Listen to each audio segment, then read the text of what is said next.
This is No Sega for Old Men. We are back for Season 2. This is the first official entry, and get prepared for a big mega discussion here between yours truly, Queasy Crayfish, and Mars Eternal, my esteemed colleague who is here. Mars Eternal, what's going on? Hey, I'm still here. I'm still here, and we finally got Sega news, and so it's been a little while, but it's now we have so many things to talk about, so yeah. I'm ready. I'm ready. Season 2. Hopefully it'll go better than the launch of Tekken 8 Season 2, but that's neither here nor there. Yeah, or The Last of Us Season 2. Yeah, Season 2s don't seem to be doing so well. No. Season 2 was also the nail in the coffin for Mortal Kombat, as we see here, so Right, so that's why we had to hold off a little bit, make sure we played our cards right. That's all that was. Exactly. So, in any case... Not too many guest characters. Yeah, we won't have any guest characters today. You won't see, Hatsune Miku or anything like that, or AI Darth Vader or any of the hot stuff. So, right. But in any case, the first thing, so this is just out of the blue.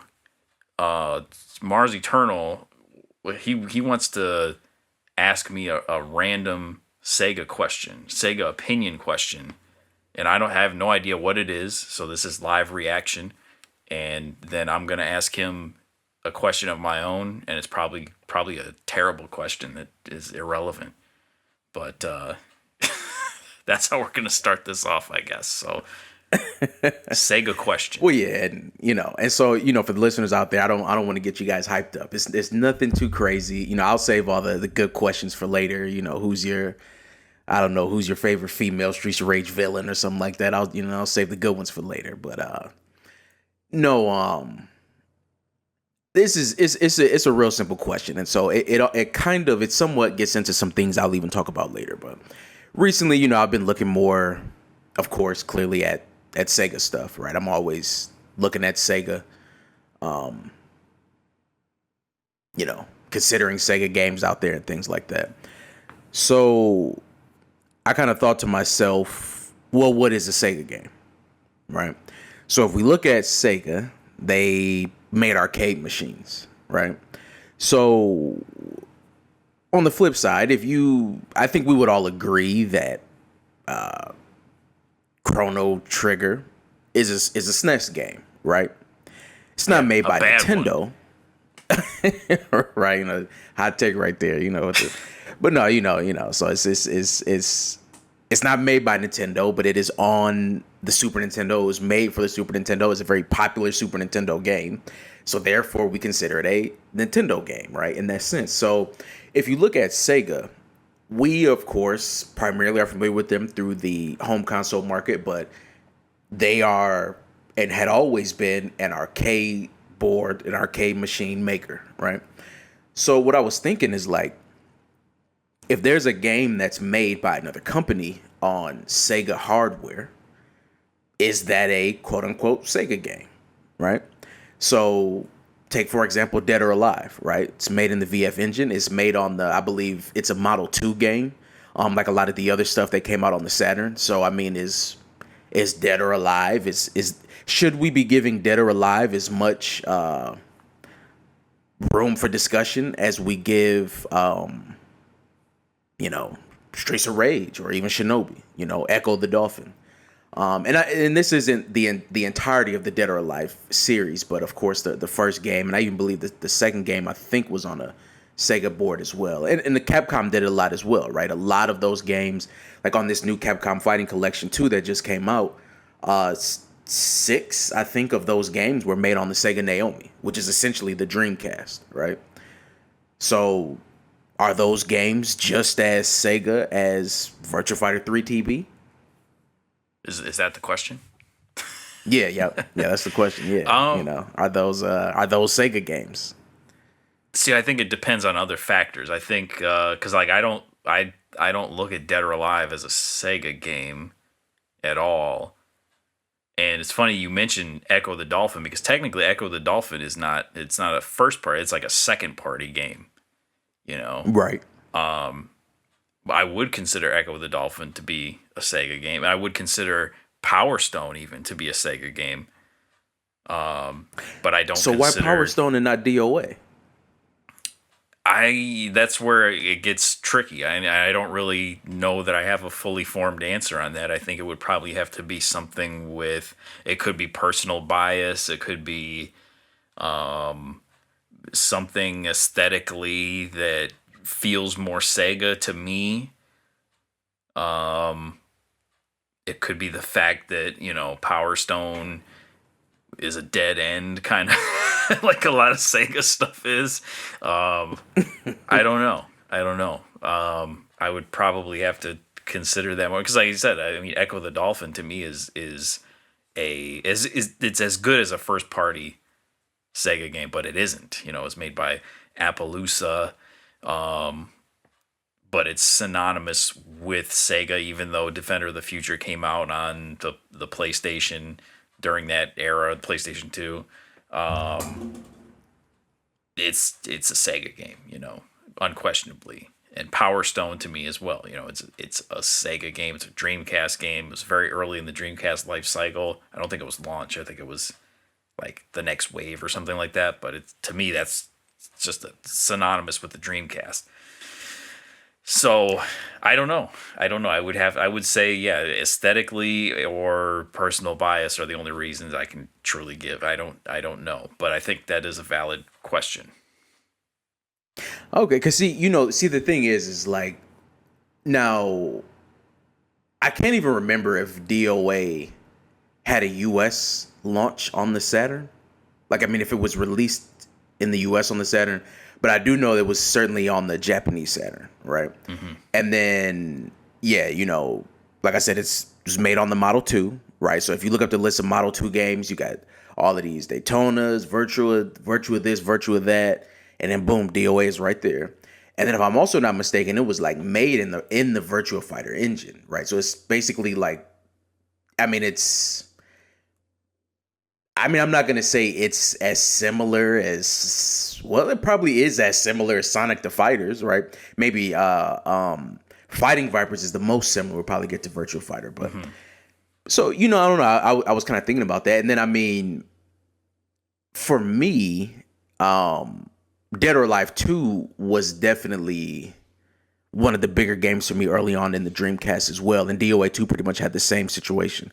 Now, when you get into 3, 4, how many of them are there even? 5 and 6? Yeah. Those, at that point, yeah, we're talking about something totally different, right?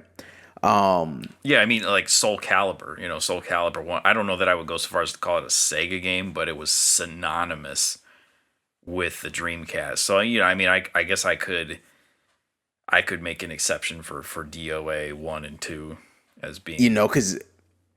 And that's a good point because, see, Soul Calibur wasn't even made on a Sega board, right? They just ported it to the Dreamcast. Right. But that was on the same Sony board as, I think, Tekken Tag, right?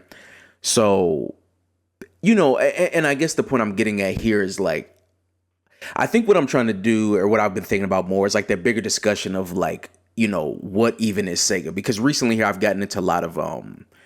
I'll discuss collecting more later too, but I've been looking at a lot of like these arcade collections and arcade games, and I've kind of dove in, into shmups and beat 'em ups and all these different arcade companies and things like that. And it I don't know, it just really made me look at a lot of these things kind of differently. Because I'll tell you the truth, even Streets of Rage, like Ancient, isn't really as internal of a Sega team, I think, as it appears to be. Yuzo Koshiro and his sister Ayano Koshiro, because Ancient was working on Super Nintendo games too. They were doing ActRaiser and things like that. So the only real difference I think between Echo and Streets of Rage is like the fact that one of them is Japanese and the other one isn't. And then we just kind of look at the Japanese one as if it's more Sega because it was made there, right? Mm-hmm. So I don't know. I just been kind of thinking about a lot of things, like it's like the game wasn't made by Sonic Team, or AM2 or something like that. So, and then, and again too, it's like, it's very easy to consider what is a Nintendo game because they basically only make consoles, right? But I'm like, if you're really looking at Sega stuff, you kind of have to look at the arcades, right? Because that's who they are, you know. So, but yeah, I mean, I totally understand your point though, right? Because we're familiar with Sega through the consoles, right? Mm-hmm. So, it's maybe a discussion to discuss more about, and I probably will discuss it more as I get more into these arcade collections, because certain things too, like, like I know, like, for example, I know that Zero Wing was not a first party game or anything, but that's the All Your Base Are Belong to Us game. It's very famous for being a Genesis game, right? But that was just made by the company Toa Plan, I think is the name, and they make these collections with their shmups on them, and like, here it is, Mm-hmm. Same thing with like Gunstar Heroes, Ikaruga, and Radiant Silver Gun, right? Like, these games are very much so associated with Sega, but they're, made by Treasure. So, I just, and I'm just thinking if you make it on Sega hardware, then, but, so yeah, we'll come back to this topic later, but something to think about. Yeah, definitely. So, my question is, so I mean, yeah, I was just kind of racking my brain thinking, what do I wonder about when it comes to Mars Eternal and his, Sega opinions and beliefs and stuff that I don't already know. And I think I probably already know the answer to this one, but I just, the only thing that I kept coming back to is, we've had many Sega discussions throughout the years and gone back and forth, and we talked about all these topics and whatnot. And the one that Mars never really seems to want to get into too deep with. Uh-oh. Outside of maybe when we had one episode of the Genesis Theory, one of our previous podcasts. What, just lay it all out. What is your actual opinion of the Sonic franchise? And do you even give half a shit about it? Like, in reality, because we talk about Sonic all the time, this and that, and a lot of it is just kind of accepted that, this is how it is. But I mean, it always seems like it's one of the last games that you want to mention or talk about, and I'm not saying that as an attack or anything like that. It's just an observation, and I, when I was younger, I was a huge Sonic fan. To me, it's just kind of this, like, how like old guys are, I like Superman, and they'll buy like a Superman graphic tee or something like that, like that's, and they'll walk around with their, their beer gut wearing their Superman shirt or whatever. That's kind of the way I am with Sonic now. It's just kind of like, oh yeah, Sonic's cool. I like Sonic, but I haven't bought one of the new games in many years. I didn't like the movies, it's just one of those things. So I kind of like it more as a concept or an idea than as an actual franchise at this point. But I'm just curious, like, what is your final, approaching middle-aged adult opinion of this franchise, and does it even matter? Man, well, no, that is certainly a tough one, and I guess the best way that I can explain it is like, okay, let's take two things here, okay? So let's take maybe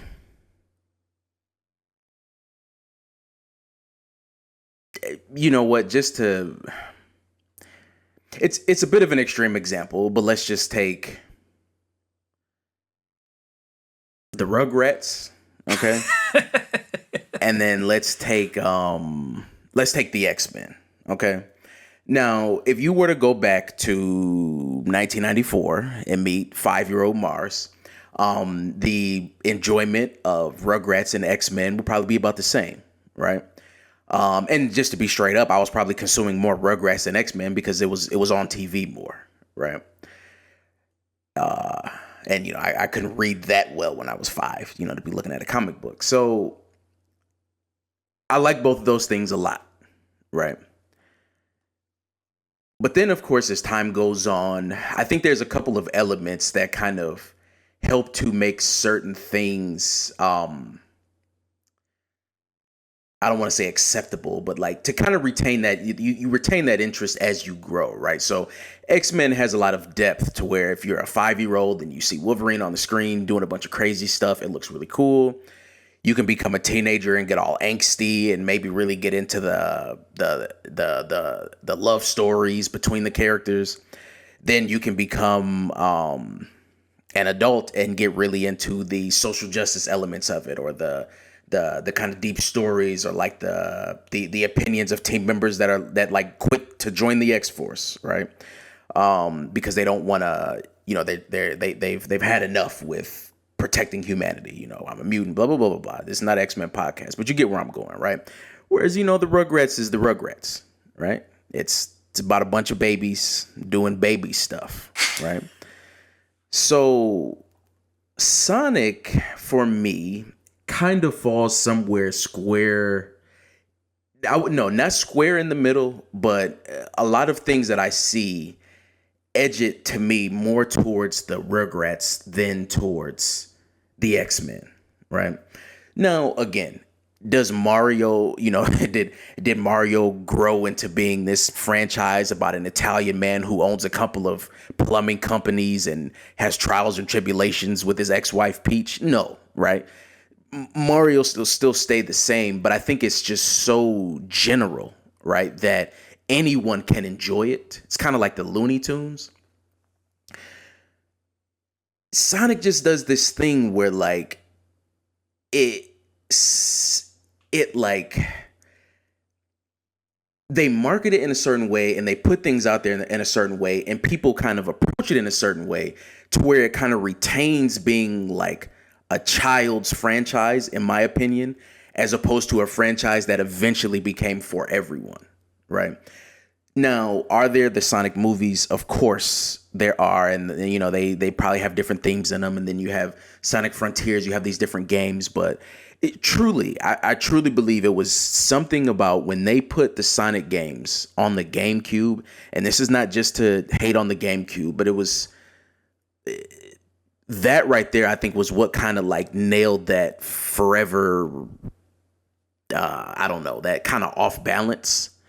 And again, and then the following game, Sonic Heroes, right, where Tails basically literally became a baby, right? Then you add more characters like Cream, and so like you get cutesy stuff, and then you get not cutesy stuff. Shadow with a gun. Right, yeah, and then exactly. Then you get Shadow with a gun, where it's like 5 years later, yeah.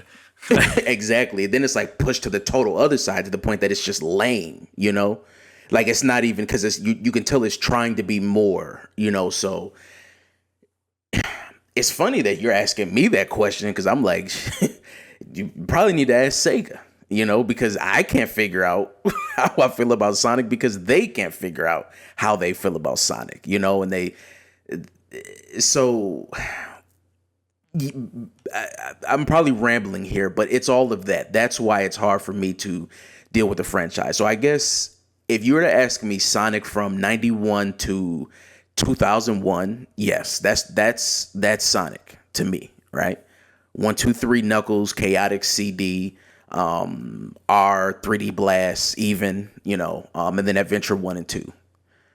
Shuffle, throw in there whatever you want to. Mean Bean Machine, Spinball, throw in there whatever you want to.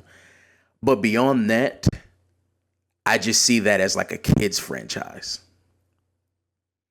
Right. And yeah. so no, that makes sense. I was just curious, if you even really, or if you had even revised your opinion of classic Sonic, no, at this point. I love classic Sonic. I mean, yeah, 1, 2. I'm just gonna say 1, 2, 3. 3 as a whole. 3 Knuckles, Adventure 1, Adventure 2. I mean, these games are definitely all 5 of them are in my top 50. And at least 2 or 3 of them are in my top 10. Right. So, yeah, I there's a certain affinity that I'll have for Sonic Adventure that will never go away. Specifically, Sonic Adventure 1. Actually. I love 2 as well, but Sonic Adventure 1, I was playing that the other day, and I'm just like, man, this was an era, you know? But, yeah, it just,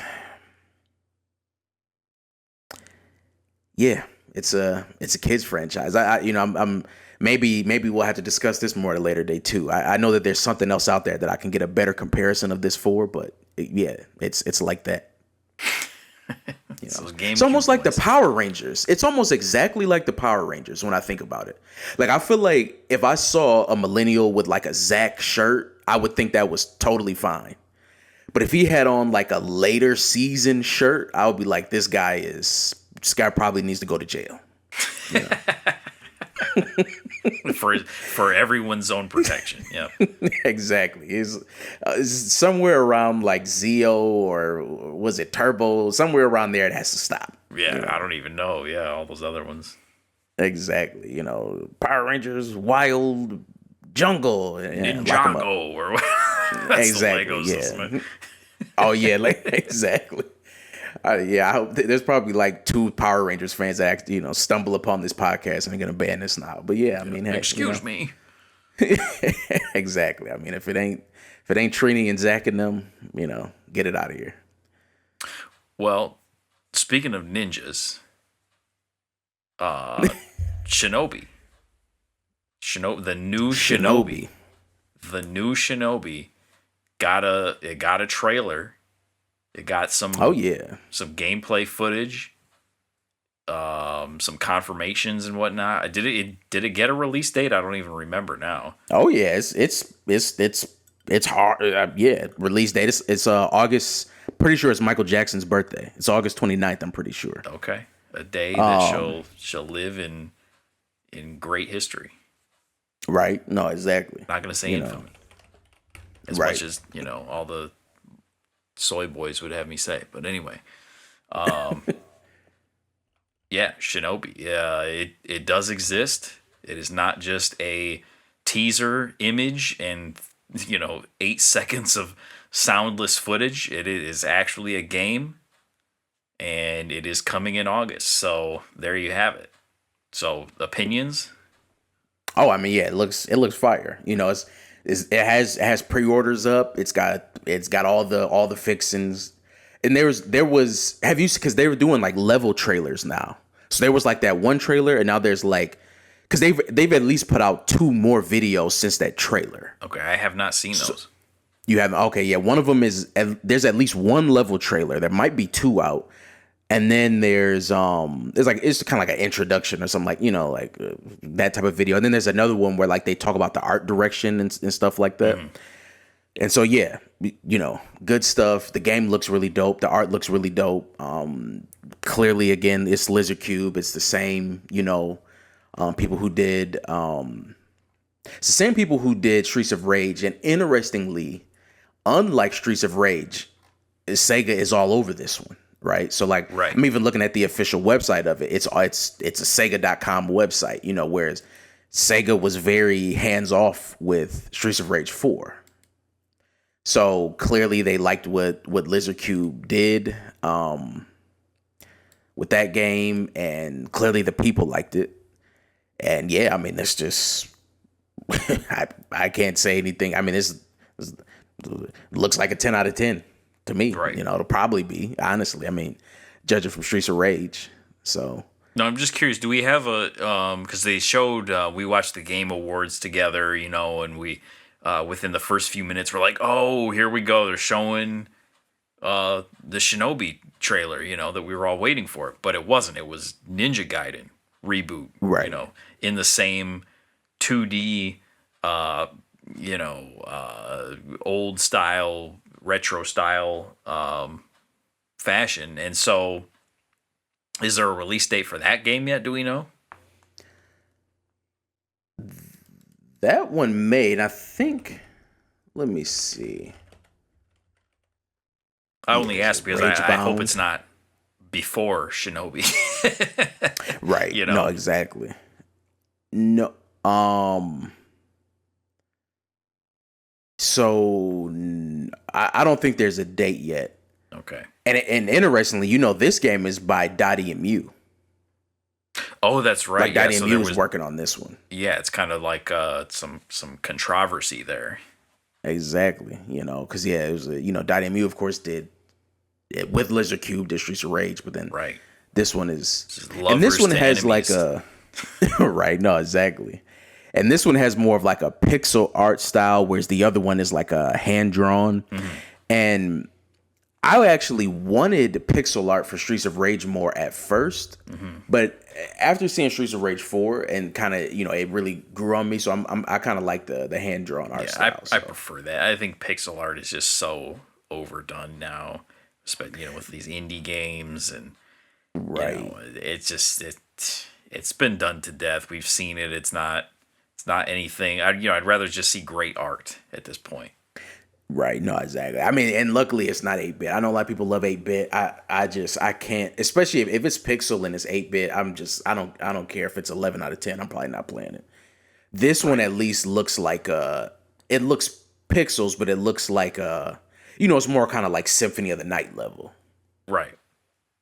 So it at least has some, it's not a bunch of blocks. Right. I But just yeah, thought, yeah, it was interesting that, Shinobi was announced. We were waiting for it for a year for any kind of information. And then lo and behold, here comes .emu with Ninja Gaiden reboot in this, in a similar fashion, kind of to undercut it almost. And, right, I don't think it's going to work. I think Shinobi will be the superior game. You know, that's just that's just the way I think it's gonna go. And it's the first game now in the Sega's new era to see a release date, and so that is very very interesting. And we'll finally have a game to talk about in a few months. right. No, exactly. Yeah, and so I'm definitely very excited for it, and I just hope that they. I hope that they support it. They did decent support for Streets of Rage. I hope this one is better. There is like a Sega boss rush stage. It's like Sega bosses, so I don't know exactly who's all going to be in it. But I would love to see some really good DLC for this one, and just Robotnik with the swinging continuation. ball. Probably, honestly, but yeah, swinging ball, Robotnik, Tommy Gun, Mr. X. So Please no. Please well, no. right. Maybe Vehelets. Oh man, I hope so.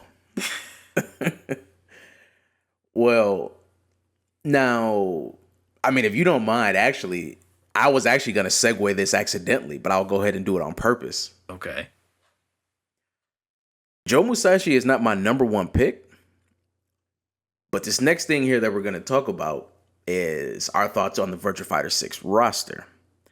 Correct. And with Shinobi, Golden Axe, Streets of Rage, less so Crazy Taxi and Jet Grand Radio. With these things coming back, it seems perfect for Sega to have a guest character from at least one of those franchises in Virtua Fighter to help kind of cross sales or to just do something, right? Mm-hmm. Whether it's DLC or something like that. I mean, if they can put Tekken characters in Virtua Fighter, they can surely put Shinobi characters in there, right? Or costumes, I mean. So, I think we have some clear front runners in maybe Shenmue and Yakuza, but I think this is a topic we should talk, and that's because Roofelmonger, a YouTuber with far more of a fan base than us, right? Just a little So, bit. Just a little bit. yeah, it's a couple million more, I think, or something like that. Hundreds of thousands. But no, I mean, and this is no hate towards him. Roofelmonger is dope as hell. But he put out a video about who he thinks will be in the Virtua Fighter 6 base roster. Now, it was a great video, and it made me think about a lot of points. He brought up some really good points. The only thing was I kind of disagree with some of his takes. And again, it's nothing like a personal love or anything like that. I just kind of want to discuss my thoughts and my takes on who will be in the roster. And Queasy, it sounds like you want to do the same as well. Yeah, no, I also disagreed with most all of the points, honestly, that he made in the video. Which, I mean, generally speaking, I mean, I think he makes great videos, and I have no issues with him. I just, it was a very good discussion starter. So, Right. that's what we're gonna do. No, yeah. So well, so yeah. So I'll just okay. So I'll go ahead. I'm gonna go ahead and throw this out there now. Okay, I'm gonna say a couple things here. So Virtua Fighter. Okay, Virtua Fighter is first of all they're working with a full roster of only 19 characters. Period in the franchise. It's hands down probably the smallest roster of any major fighting game by far. Right. So we only have 19. It's a one-on-one. 99% chance it's going to be a one-on-one game. Right. I don't see VF tag happening anytime here soon. No. They do. Although, 2XKO only has 10 characters to start with. Well, so you can still do tag with 10 characters. That one, I'm going to save those opinions for another day, But yeah, so, in the real fighting game world, no, I'm just joking. But, no, with basically straight up, Tekken is going to be its main competitor, seen as its main competitor, right? It doesn't even have as many characters as Tekken has had in its base roster since like Tekken 4, right? Right. So there's no way it's going to put out the same amount of characters as Tekken. And so I think using Street Fighter, because I think Street Fighter 6 had either 16 or 18 at launch. And so I think 16 is a decent number to at least guess from. What do you think about that, Quizzy? Do you think it should be more or less? See, that's in watching the video, it seemed like Ruffelmonger was trying to like pare down, like, okay, this person will be in the game, this person won't be in the game. I just think the entire roster of 5 Revo will be in the game to start with. I don't think that's I don't even think that's controversial or anything. I just think they'll all be there to start with. Now maybe I'll with a few exceptions. No, well, or at least the number. I think at least the number will be there. There may be certain characters that are replaced with others, but I think it'll be that same number. Okay, well, I'll just say for me, okay, now that one, I definitely disagree with that. I believe I would almost be willing to bet money on the fact that they will certainly at least pull away 2 characters for DLC. I mean, because you kind of have to. You know what I mean? Because again, Virtua Fighter has not had a totally new game since for 2006. Years. Exactly, yeah. Right? So, we're working with a totally different world. I mean, even years after that, like Tekken 6, for example, didn't even have major DLC characters like that. Right. They didn't really start doing that until Tag 2. Right. Well, no, let me clarify. I'm not saying that all of these characters that are in Revo will be in it to start with. I'm saying I think 19 at least will be a starting point.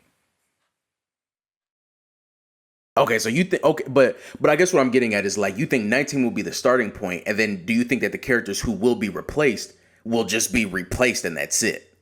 Not that they'll be pulled away for DLC. No, I think they, like Ruffelmonger kind of talked about, like if for instance, if Lao is not in the game because he's dead or whatever, he could be Heihachi dead where he's not really dead and he comes back as DLC or something like that.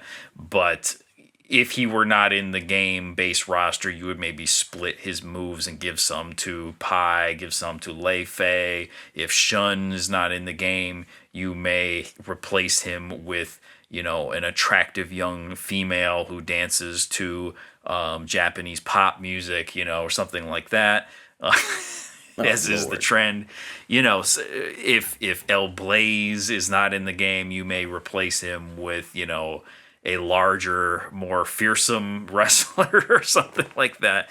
There may be some translation of moves onto new characters, in the same way that Preach in Fatal Fury was is the disciple of Joe, and it has some moves, and is kind of a rework of another character that was planned, and so it's kind of that sort of thing, where you're or Guy and Kimberly, or things like that. So Well, yeah.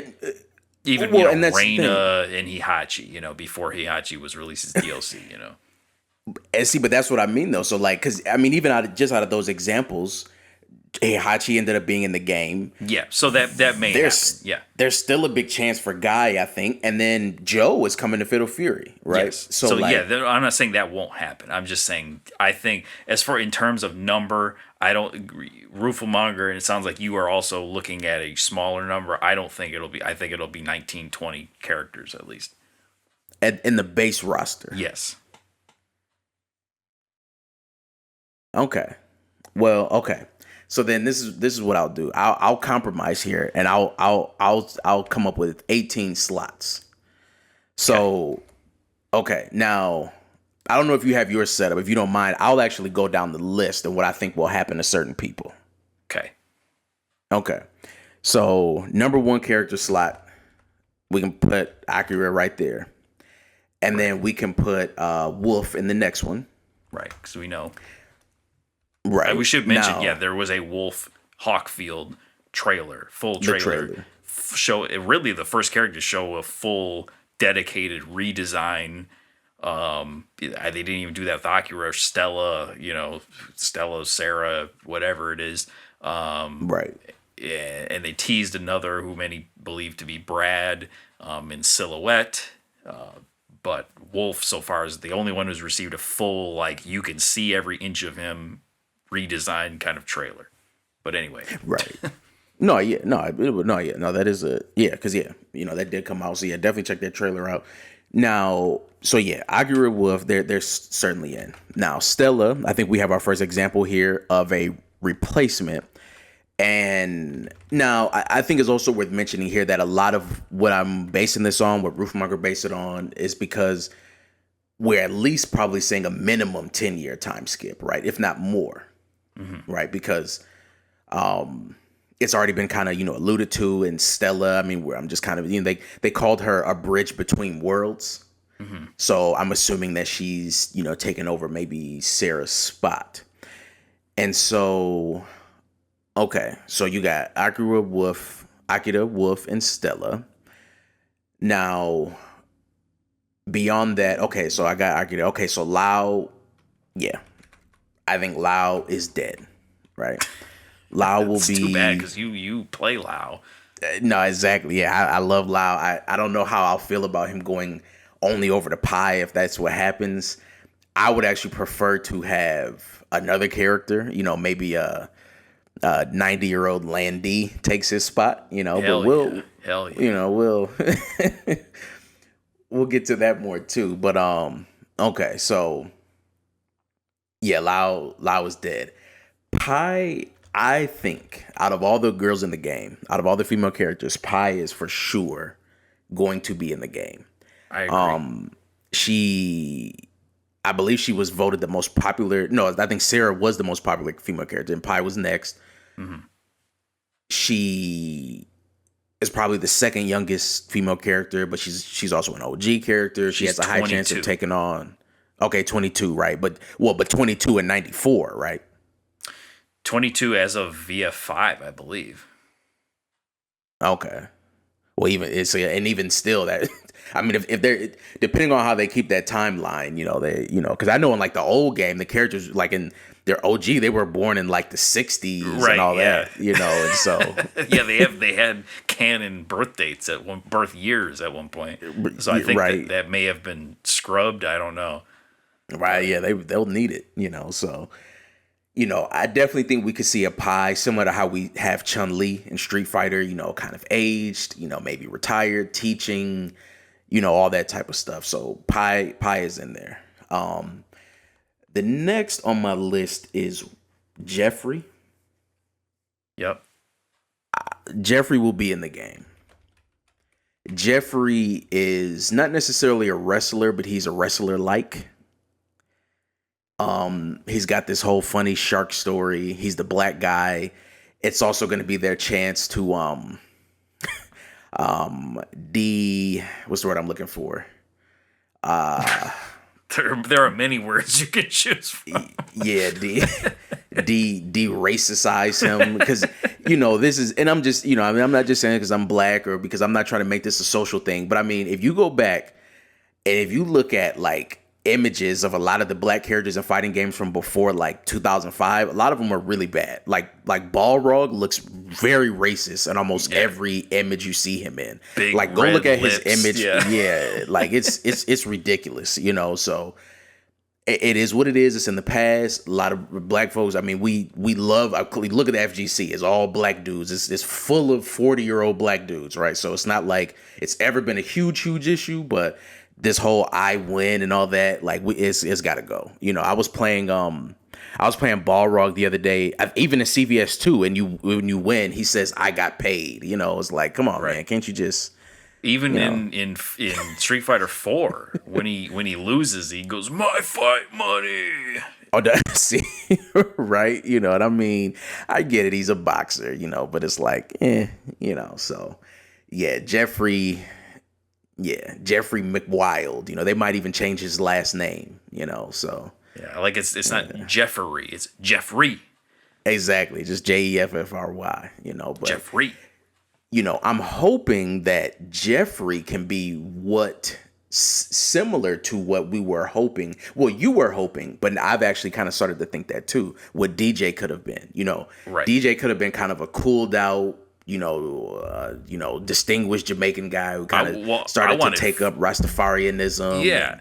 I wanted full Rasta with DJ, like serious Rasta, Damian Marley, Michael Rose, right. Some dude, that looks the part, he talks serious, talks in patois, and he talks about Jah and whatnot, See, now that would have been dope. Selassie and all the, I wanted, that's what I wanted, But right. The Lion of Kingston, that's what I wanted to see. But there was, because as a fan of roots reggae, that was what I wanted to see. But there was none of that. It was just goofy, dancing stuff. Yeah, still with the maracas and all that. And I mean, Jeffrey is from Australia, I think. So I think even some people think he's an Aboriginal sometimes, but. Yeah, they can maybe just redo his whole thing, say he was just living in Australia at the time, and he's returned back to his West Indian roots or something, and but yeah, he can be an old distinguished, brother. So Jeffrey will be in the game. We've already got Wolf. Sarah, we know, is out. Now, here's another one. Jackie, I don't think will be in the base roster. Well, wait. Can we just touch on Sarah real quick? Because I think either unless you want to just go and then I'll go, or do you want to? Oh no, that's fine. It was so. I think Sarah. I think she'll be a boss character. Honestly, I could see her being like the next Dural. Yeah, or pre-Dural or something like that. And if she's not that, then I think she'll be DLC, or she might be both. But I think she will be in the game because she, like you said, she was the most popular female. When you think of Virtua Fighter characters, I mean, you think the first people that come to mind are, Akira, Sarah, Jackie, Pai, Jeffrey, Kage, the originals, of course. But not even, right. You don't even think Lion or Shun or anything, like it's those people come to mind first, and I think Sarah is one of the top 3 probably that you think of first. So I think, and she's, I think incredibly popular. She's the archetype that all the fighting games have of the tall, blonde, white woman in the jumpsuit, So I think she has to be in the game. And I don't think it's enough to just replace her with a younger version. I think if anything, that just means that something has happened to Sarah and she has undergone a change, because they've been kind of trending that way in what little story they have for the last couple of games, which goes back decades. But I think that's what it'll be. I think boss character plus DLC. I'm not gonna lie. You might have just sold me on that one. I'm not gonna lie. So yeah, okay. I'm gonna put Sarah on my DLC list. I think I can't always remember if they're twins or not, but the twins or the siblings, they will be DLC. Okay. So I think so far, La was the only person I think is maybe actually, unfortunately, out. Separate from maybe being like they can maybe do him like how they did Jun in Tekken 8, Right. but yeah, okay. So yeah, and I agree with that because you're talking about it would be insane for them to try to replace the quote unquote Chun-Li or Nina or Katana of the franchise. Right. So, okay. I'll take that. Okay. But yeah, I just feel like the Bryants are, I mean, I was mostly talking about Jackie, but yeah, I'll take that with Sarah too. I feel like they are, of course, popular enough, but they don't necessarily need to be in the base roster. And we already do have Stella. And maybe that bridge between the worlds is that maybe we'll get Stella as a mid ground between both of Jackie and Sarah. Because I was kind of thinking Stella might be Jackie's daughter. Well, or something like that. Is she even maybe she's a, some clone or something? We don't even know. We don't know where it's going to go. Right. I mean, exactly. She looks, she's wearing the same costume essentially as Sarah in Revo. I mean, so it's right. The only difference seems to be that her hair is a little like wavier. Right. But I don't, so it's almost like, yeah, she's some clone of Sarah. I don't know. Right. Okay. See, yeah. So, okay. And then the final OG, Kage, the ninja. Again, it's an easy character to make it to a gritty dude. He's in the game. And Kage always had, I think, more story relevance than almost probably maybe, I won't say than anybody, but, his mother is Dural. So, there's that whole thing. Right. Okay. Yeah, he'll definitely be in the game. Lion is in the base roster. And I'm going to tell you why Lion's in the base roster. In my opinion, Lion is kind of like, I'm trying to think of a good example from Tekken. I can't think of one, but he's that character that like he's known well enough to where people will think he should be in the game, but he's not known well enough to make you take out your pocketbook when they decide to put him in. Mm-hmm. I think people will skip over him. So he's got a unique style.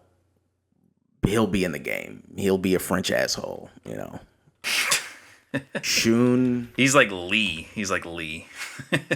Right. No. Well, yeah. Okay. Yeah. Exactly. Like when someone tells you that Lee has been in every Tekken, you're like, really? Right. Yeah. Exactly. Damn. No, that is true. Yeah. That is true.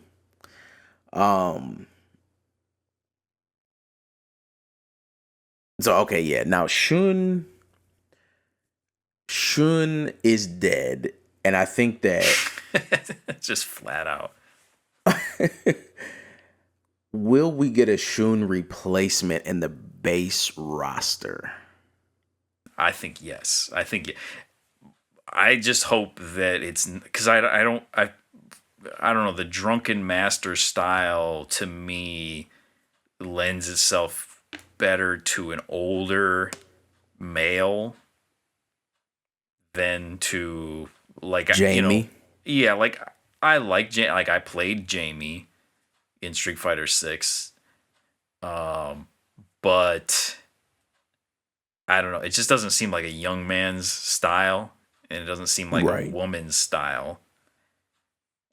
So I mean, I could be persuaded depending on the design, but I just feel like, it's got to be at least like, I mean, Jackie Chan, I guess when he did Drunken Master, the film, he was, he wasn't old. I mean, I think he was probably in his 20s or 30s at most when that was probably more like 20s, but I don't know. To me, it seems more like an older man's style. So, or like a real street kind of guy, So I don't know. I think it's not gonna be, kind of pretty boy, cool dude like Jamie. It's gonna be like a real street dude, or it's gonna be an older guy. Yeah, it's a real street dude, and they gotta actually drink too. That's the thing I don't like about Jamie. It's this whatever juice. No, man, get drunk. Right. No, it needs because it's it's supposed to numb the senses, and make your movements unpredictable. So yeah, that it has to be alcohol. It could be, what is it they drink in China? I can't think of the name of it. Baiju or something like that. Oh yeah, maybe so. Actually, I don't even know. Yeah, I know. Of course, the Japanese and Korean stuff. Actually, yeah, I don't even know. So yeah. Okay, so I'm gonna put new Shun Man. That's what I'm gonna put here. Okay. So I think okay, yeah, I think we both agree. So base roster, we'll get a new Shun. Okay. Taka is out. He's out. He's out. And so, first of all, the precedent's already been set. Taka was not in the probably until recently. I bet you VF5 is now the most popular Virtua Fighter game, but I think historically it was 4, and they didn't put Taka back in that one because of technical limitations, and nobody cared. And I don't think that that's the reason why they won't have him in the game, but I think Honda makes it in because he's a OG World Warrior. So Honda just has, I mean, he's probably I bet you if you were to ask a person off the street to name all the Street Fighter characters, well, they might just remember him based off the fact he's a sumo wrestler, but he's probably like the one that they forget because he's probably the least most, notable one, but he's one of them. Taka is not an OG. He's not even from VF1 or 2. He's from VF3, which is probably the least most popular one, especially outside of Japan. And I think similar to kind of what Tekken does, when you're going for this Western audience, this kind of overly traditional Japanese style it's well known and we know it, but it's not one that you need to put a lot of time into. And I think you can't put a lot of uniqueness or character into a sumo very easily because they're all Ganryu, E Honda, Taka. I mean, are they really? Yeah, and they try to make them goofy, and they tried to make Ganryu kind of like nerd a little bit, like he has glasses on sometimes. I don't know, they tried to make him, but it's just, I don't know, it doesn't work. Well, yeah, because King of Fighters SNK has like a young girl who's a sumo wrestler, and it's like, yeah, get this out of here, right? Can't remember her name. So yeah, I think Taka's just out. Yeah, I think he could be out and maybe replaced with a all new character, new style. Oh yeah. I mean, yeah, we're definitely gonna have brand new characters in here. Okay.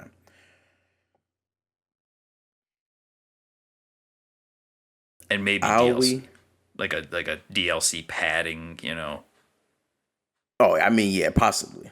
I think so. He might be like one of those super late ones, like Oro and Street Fighter 5. Aoi.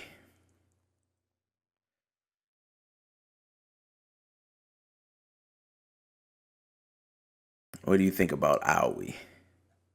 I think she's in the game. I don't think there's any reason to not be in the game. Even with a time jump, I mean, I think she's only supposed to be like 18, 19, something like that. So even with a 15-year time jump, I mean, you're talking mid 30s. And a lot of times, Rufalmager made a big deal about female characters in fighting games, how they're not allowed to age, they're not allowed, Nina and Anna are in cryo sleep, and he made it sound like they were in cryo sleep in between games, like all of them. That's not the case. There was a time jump between between Tekken 2 and 3. Yeah. And so that was the period in which they were in cryo sleep. Since then, they have aged just like everyone else. They age about a year every game or so. I don't think. I mean, but so I kind of agreed with him. Really? Well, no. I mean, I think he is true in saying that young females are preferred, obviously, to older females. There's not a lot of older females in fighting games, or if any. The only ones I can really think of are like Ivy, who doesn't really look like she's old. Hilda in Soul Calibur 5, I believe, is in her 40s, perhaps. But she's covered in armor. You don't really see anything other than her face, and she's not. Her design is intentionally supposed to be that she's not sexy. She's like a Joan of Arc type, warrior leader character. So that kind of just is fine. And then, of course, in the following game, in Soul Calibur 6, she was reverted to her original age, which apparently is 15 years old. So, good Lord. Yeah, so there you go. But, I think, I don't know. I just think with RGG, I think they could be self-aware enough to realize that this is a thing. And I think, if we're already making the precedent of, he pointed out Sonya in Mortal Kombat X and 11, I think if we're already having the precedent of Sarah potentially, being a boss character, a DLC character. I mean, she's going to be in the game in some way, shape, or form, whether it's story wise or other, or actually playable. I don't think, and a lot of times too, when they age up these characters, they don't really look that different anyway. So I don't, you can say Aoi is 32 and she's going to look basically the same, So I don't think it's really that big of a deal. I mean, Lydia is canon 30 years old in Tekken. So, I mean, we're getting there, it's just, it's definitely not widespread. And there is truth to what he's saying, but I don't think it's that big of a deal, especially considering there's only like 5. What is there really? Yeah, there's Pi, Sarah. Yeah, Pi, Sarah, Aoi, Vanessa, and Eileen. Those are the only female characters in Virtua Fighter. So you can't just scrub them all, I don't think. I think many of them are too important to get rid of. I would say Aoi is probably not, but she has a very unique style. I think she's somewhat popular. I mean, a lot of people are like, I've been curious about like how she plays and stuff. She has a lot of like parry stuff, and so I don't see any reason why she couldn't be in the game. I mean, in her early 30s or something like that, I don't see what the big deal is. I mean, no, I mean, and I like the older female characters. That's kind of one thing that I wish we had more of in fighting games. And that's one of the cool things about, I mentioned, about Chun-Li in 6 is that's kind of her whole thing. She's like, older, and I mean, Cammy kind of is too, really, but they kind of play it up more a little bit with Chun-Li. So, I mean, yeah, I guess Aoi wasn't one that I thought would maybe be out, but I was thinking maybe DLC, but does she have enough to be DLC? Aoi, we'll go ahead and throw her in. Yeah, she's got a unique enough style that you could put her base, for just a variety of play styles. You know what, though? The one thing about Aoi, though, is I feel like she's one of those... Aoi might get... I don't know. I'll stick her here, but I'm going to go ahead and put new Aoi as well, because I feel like she could very easily be Michelle'd. Because that's the thing, is like she's not one of the main females, so I just feel like she's so easy to Michelle. You know what I mean? Like, we got Julia now. And I feel like, if you all of a sudden, in the next game you have Aiko, and it's just a 21-year-old girl who does Aikido, like no one would even care. Right. Whereas like Sarah, even with her lack of characterization, I mean, better run home to mama now. Like, I mean, it's not a lot, but that's Sarah, Yes. Pi, the whole your kung fu is not enough. Like, it's Pi, her hat comes off. Again, I mean, I'm reaching kind of, but I'm also not. Like, that is Virtua Fighter. But Aoi, it can be Aoi, it can be Aiko, it can be Ayane. It's a Japanese girl who does Aikido. Right. That's my only thing with her. Yeah. So, okay. I'll put Aoi / new Aoi, but in the game. Yeah, June and Asuka, and June was far more important. Okay. Now, here's another one where I was kind of on the fence with Rufumonger. I think Vanessa will be in the game, but I think the whole she's the sex appeal of Virtua Fighter I thought was a stretch. I mean, she Right. does have on a bikini top or whatever, but like, and I'm not saying that she isn't an attractive character. I mean, yeah, it's actually dope that there is an attractive black female character in a fighting game.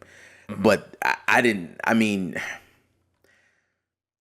I'm certain that there's a new wave of Virtua Fighter people who kind of exist in the FGC who only gauge fighting game characters based on how they look. That's why we have the jury feat stuff. But like, I mean, when you take the real deal characters, like Nina is the most popular female in Tekken. It has nothing to do. I'm gonna say it has nothing to do with how she looks, but she isn't. She is attractive, but she isn't like. She's more like classically attractive. Yeah, exactly. So Yeah.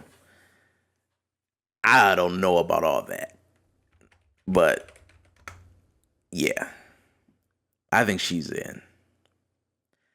Yeah, no, I think she's a popular character. They don't. There's no black people in the game really, other than Jeffrey. So, Right. I think in the past we touched on the white hair as kind of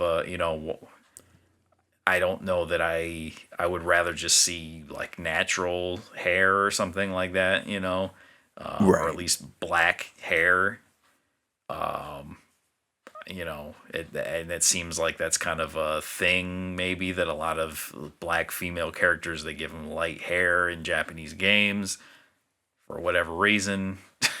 So No, I don't know. I would you maybe might be like to see right a though. change there, but unless there's some story reason given, she was exposed to some radioactive dural genes or something, whatever it is, I don't know, but it made her hair turn white. I don't know, but it's just weird, like, well, Right. why does she have white hair? Why is there this controversy about, her skin tone? It got lighter and then it got darker again, it's so there's some, yeah, there's kind of some angst surrounding the character. But I think, just in terms of just having a striker, military police esque kind of style, I think yes, she should be in the game. And a larger, more muscular fighter female character, that looks like a fighter. It doesn't look like someone who we will get to very soon.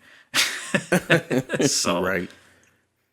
No, that is the truth. I mean, yeah, you kind of you almost can like take like Kimberly, Elena, Master Raven, and Marissa and combine all of them into one character. With a little bit of Lydia as well, because it's like mhm. you have like this actual fighter, right? She got some actual size to her, but she still does look attractive. And then you can also, again, I think I do. I mean, I don't want to get into this too much. I mean, I don't think we need to like depend on fighting games to be like vehicles for like true culture. So I'm not trying to like get into that necessarily, but like, I mean, yeah, like let's just be real. I mean, a lot of the Japanese characters are very stereotypically Japanese in some ways, and same with the white characters. And the fighting games do always explore nationalities and character and cultures and things like that. And so you take a character like Bruce, it's like, I mean, come on, let's just be real. Bruce was just a dude with black skin, right? There was nothing really black about him, right? Right. Like even, and I mean, am I saying that like motorcycles and leather suits are the embodiment of white America because Paul has them? Not necessarily, but that's still a bit more representative of what's of the reality than Bruce, right? Right. Yeah, I mean So there are white guys like Paul, but I don't know right, that there's black exactly. guys like Bruce. Exactly. Maybe one, So yeah, so like yeah, I think they could maybe, do a little more exploration there, give her a few more things. Again, it can be lightly stereotypical as long as it's not offensive. But yeah, you got a lot there, I think, with Vanessa that they can do, bring in an audience, appease a certain fan base without, alienating others. Yeah, boom. Uh Lei Fei. Hmm. Lei Fei is gonna be in Boring. the game. Oh, you say boring. We need Lei Fei though. Like the lack of Shaolin characters in fighting games. is just beyond me. You know, like, and I get that it may be kind of boring, but to me, like that, it's so dope. You know, give him a Wu-Tang chain or something. You know, but you know. So I Right. mean, you might be right though. Can he be? Eh, I mean, he's some. That's the thing is, if you're a Shaolin monk, you have kind of a look to you, and that's that because that's what they look like. right. So, as in terms of looks, you're kind of limited. So you have to really give him a personality. And I'm not talking about, making him, it seems to be a tendency in a lot of these Japanese games to, we're going to make him hip and cool, and he's disrespectful, and he's into all this Exactly. menagerie of things that don't go together, skydiving and fine dining and roller skating. It's just like, I'm not talking like, like, give him a goal, give him you know some kind of clear enemy or rival, give him something that you can identify with and latch onto the character with. Right. No, exactly. Yeah. Cause yeah, and I mean, I guess he has a whole story about taking on other people's stances or styles and all that. So yeah, I mean, you have something there. So okay, yeah, we'll keep him in there. Okay, now we're getting to the real stuff. So Brad, I I'm gonna love tell Brad. you, do you? I just love the Brad show. That's one of my favorite lines in Virtua Fighter. Oh damn, no, you are right though. Welcome to the Brad show. Okay, you know what? I'm gonna just put him in the base. No, you know what? Because of that, I think Brad's gonna be DLC. I think that Even though, that trailer person is a new guy.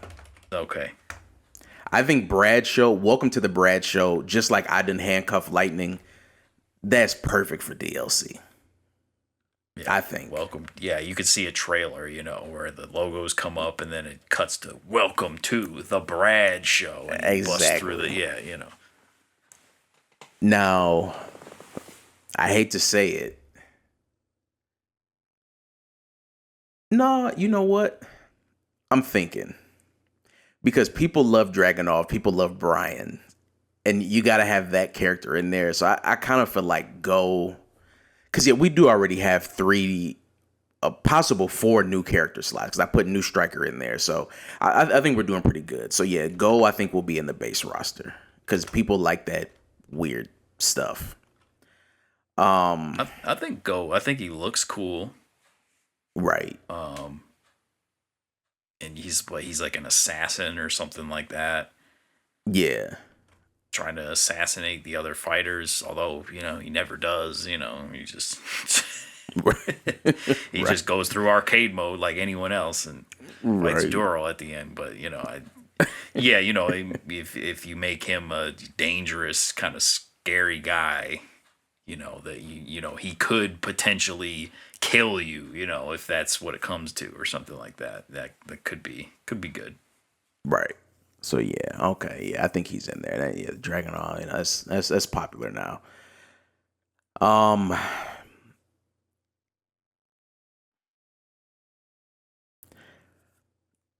Eileen,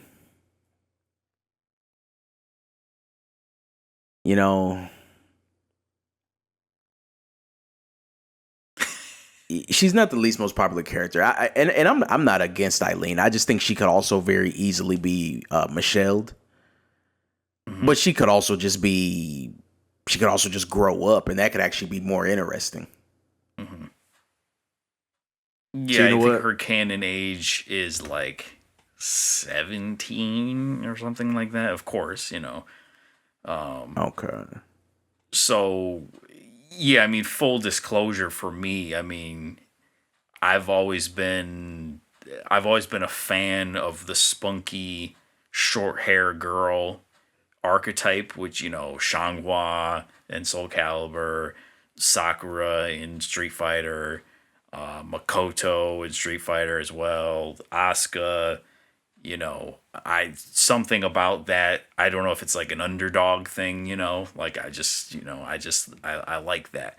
Now, that being said, I like Eileen, and I used to play Eileen in Virtua Fighter 5 along with Kage and I think maybe a couple others, but she's like she's she's borderline because she's almost she's too cute, and that's from someone who likes Changhua, who says just kidding and does all that stuff, but it's like almost too much with Eileen.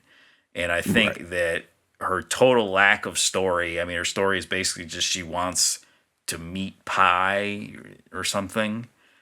For some reason, she's a Pi fan and she wants to meet Pi. Is dreadful. That's a dreadful story.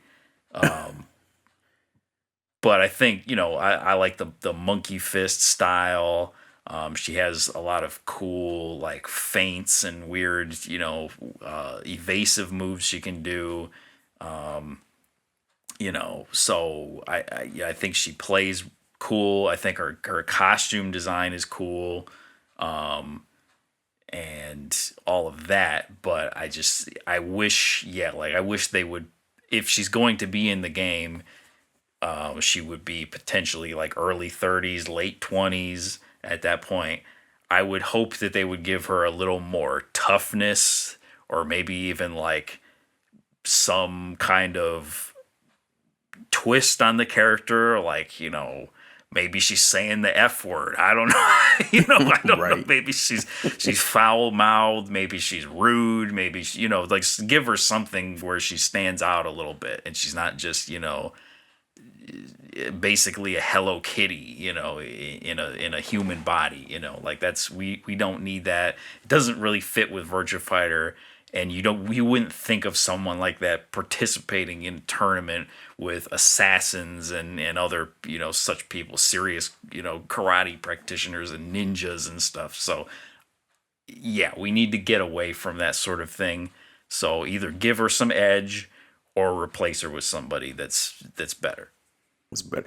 No, and I mean, I hope that that's the case because I mean, it had never been Street Fighter was never egregious with it really, but they've kind of, I mean, they do have Kimberly and they do have actually they do have Lily, so they do still kind of have that to an extent, but Tekken sort of backed away with no more Lucky Chloe, and so Well, I think that's a separate, the Lucky Chloe's.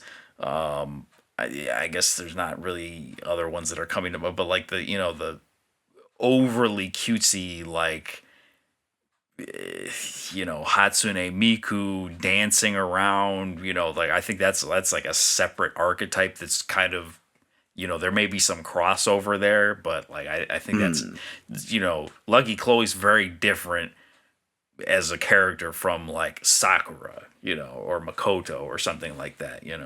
Oh yeah, no, yeah, and I'm not even. No, I'm not talking about like the spunky character because yeah, we still need those. I'm not talking about that. I'm talking about like the stupid ass character. Like that's what that's what I'm Right. saying. Like yeah, like Right. we still have the Zhanghuas and the Sakuras because I mean we still have Kimberly, right? Like that makes sense, right? Like you can be a young and up and coming. You could be a young teenage female fighter. That's fine, but you don't have to be like an idiot. Right. And so I've always, yeah, to me, Eileen kind of is like the mixture of the Sakura and the Lucky Chloe. Yes. She's Asuka and Lucky Chloe. So yeah, like just, get her out of there. Yeah, that like they got Josie out of there, like get her out of there. Yeah. So- Crying and stuff. Yeah. Exactly. So Eileen, Eileen might be that character that gets the major redesign. So I'm going to put that on there. I'm going to put Eileen major redesign. Well, and I guess, too, going along with that was kind of the point that, Rufelmonger was making she's not a popular character. She's at the bottom of the list in terms of this character poll, and that may be true, but it's like when you're looking at this new game, it's a refresh, it's a rebrand almost, Right. revitalizing, redesigning all of the characters. all if you're looking at any character poll, all it's really saying is that the 40-year-olds who play Virtua Fighter 5 don't, which came out 19 years ago, don't like that character as she was Right. designed in 2006. So I mean, when you look at Eileen, it's like, oh, she's only been in one game. She's still a 19-year-old character. you Right. know, so it's kind of like, any of these characters, no matter how lame or unpopular they may be, could be made popular by a successful redesign. So I don't think that his claim that so and so isn't popular, because he said Brad isn't popular, Lion isn't popular, whatever it is, like that doesn't mean anything if they're redesigned in a cool way and everyone likes them. Exactly. Yeah, and I think there's that. I think there's fighting style. I think there's all of that. Because Brad is the type of character where I would definitely pay for him for DLC, even over someone like maybe Lion, because I would just be interested to see how they make that fighting style. Because people like, I mean, yeah, it's kickboxing, Muay Thai. Like you can't really go wrong with it unless it's fuck 'em round, right? And so, you know, so yeah, no, yeah, and so yeah, I think Eileen. Yeah, I think she will probably, or I would like for her to probably have the biggest redesign of anyone. She needs to not only like age up but be like different. Right. Now, my personal opinion, L Blaze, that's another DLC character. Okay. I don't have would I just don't say have too much to. replace him. You said, Just I mean, replace him with a new wrestler. I mean, I don't know. again. I like I like the Rey Mysterio thing. Like, it's not necessarily for me because I don't even really like wrestlers, but I just could see that bringing in a whole new audience. And then the thing is, I mean, he does have some traction already. He's already been in the game, and then you could certainly replace him, but I think that the whole. I mean, we don't know what Wolf's story is, but of course, if you do a whole wrestling storyline, it might be better to have someone who's already been there. But so yeah. So either way, but you think the fighting style will at least be there? Yeah, well, I think you need to have like a lucha libre style. I just think, I mean, his name's El Blaze. I mean, like you could take a mulligan on that one and try again. Right. You know what I mean? It was like El Fuerte in Street Fighter 4. It's like, why? Come on, man. We can do better than that. Okay. Well, yeah. So yeah. Okay. But we'll at least agree that there will be another wrestler as DLC. Yes. Okay. And then, last but not least, I think Gene is just out. He just doesn't need to be there. He just doesn't need to be there. Right. So, okay. So this is what we have so far as the base roster. We've got Akira, Wolf, Stella, Pi, Jeffrey, Kage, Lion, Nushun, Aoi or new Aoi, Vanessa, Lei Fei, a new striker type of character that will have. I think that it's that guy that we saw in the trailer. Go, and then new Eileen. So that leaves us with 4 slots. So this is what I think will be in those 4 slots. So I think we will get one other reason. Now, here's one other thing. One other thing that I've always noticed about Sarah, and what I think might be a difficulty for Virtua Fighter, is they kind of morphed Sarah into a pseudo Taekwondo character to an extent at some point, like around Virtua Fighter 4. But they never called her Taekwondo. They just said she does martial arts, right? She's the only character that does not have an actual name to her fighting style. It's just martial arts, right? Mm-hmm. So I think you bring Stella in, you give her the flash kicks, you give her some of that classic Sarah. But I think I mean, if you bring Sarah in as a boss character or something, she could still be herself. But I think you take some of that more flashy flamingo type stuff. And I mean, come on, everybody loves Korea now. It's a big thing, and then, Hwarong is still there. You got Kim and the whole Kafwan family and SNK that they've been there. Street Fighter has Jury. It's time for, like, Taekwondo is too major of a style for Virtua Fighter to not have it. Right. Right. So I think we'll have a Taekwondo character, probably a J-pop dude, because I mean, why not? Or excuse me, K-pop dude, right? Because Tekken has never gone full K-pop with Hwarong. Hwarong's really still just kind of been himself. He's just kind of like a general Korean asshole. He's not really shockingly, yeah. Yeah, like they never did that. And then Jury is they never put a microphone on him or anything like that. Right, yeah, And then I mean the whole Kafwan family, they're just regular Korean people too. Kim is an old man, his sons they have their own personalities.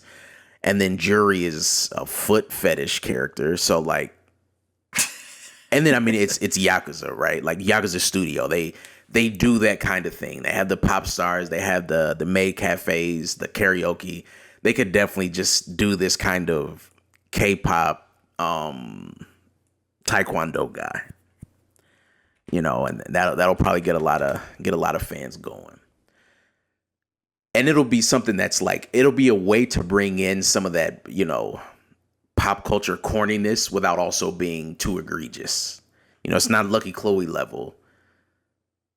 It's just K-pop, Yeah, I'm kind of envisioning, like, I guess these are probably Japanese characters, but I'm thinking of like Gro from Soul Calibur, or like Soul Calibur 5 had a similar one too. I forget what his name was. It was another character that just had like letters was his name or something like that. Oh yeah. And I can't remember the guy's name, but it's trash. But it was I think one or the other of them might have been portrayed as Korean possibly, but it's like, yeah, like they make them kind of like, they look K-pop, but they're kind of dark and mysterious also, and they're always like touching their face, or they have some, some attachment to their body they can't control or some shit, so, right. So, see, no, exactly. I can see that. And I think too that it'll be that it will be a way to kind of bring in some of what you're missing with like the Jackies and the Brads and the L Blades, that kind of showman type stuff. And I mean, you already got Wolf, but yeah, then you have this guy doing it as well. So, okay.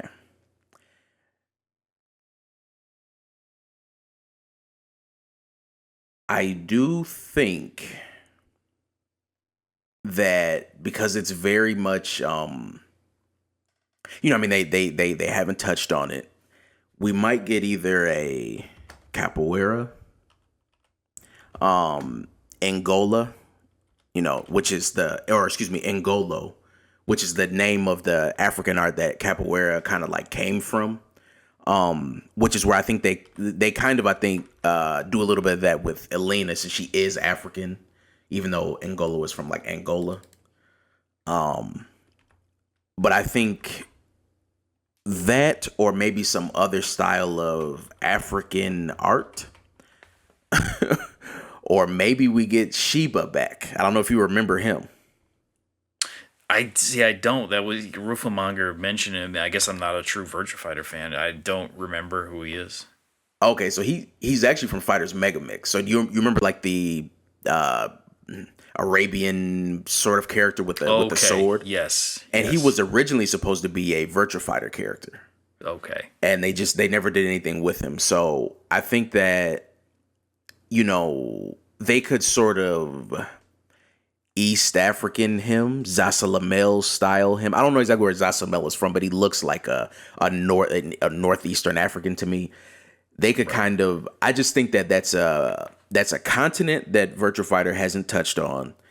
It is a whole continent of arts that they haven't touched on. And then it's also a character that they may want to dig into the archives. I mean, most people probably won't care too much, But again, see, they may not want to do a full blown Alina and a full blown Rashid, but if you can put it together, so maybe I'm thinking Northeast African character. Because I mean, you have a lot of influences, Zafina, Manat, and then, like I said, coming kind of from the actual African continent, then going into the Rashids and the Shaheens.